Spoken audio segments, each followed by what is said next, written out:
हाय, hello. मी विजया आणि ही छोटीशी, क्यूटशी, निरागस, गोंडस मुलगी मला मिळाली प्रवासामध्ये. ज्यामुळे माझा हा दगदगीचा प्रवास पण आज खूप सोयीस्कर झाला.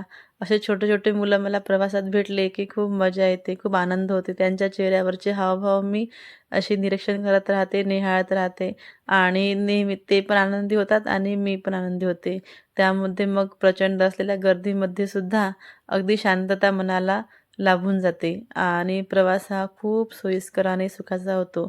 जसजसं आपण मोठं होतो तसतसं आपल्यामधली ही निरागसता, ही मासूमियत कुठेतरी कमी-कमी होत जाते. त्यामध्ये मग राग, द्वेष, लोभ, मत्सर ह्या भावना जास्त बळावतात किंवा मग आपण अनोळखी लोकांसोबत इतकं बोलत नाही. पण छोट्या मुलांचं असं काही नसते. त्यांना ओळखीचे, अनोळखी असं काही न समजता त्यांना फक्त माहीत असते जी आनंदाची भाषा आणि समाधानाची भाषा.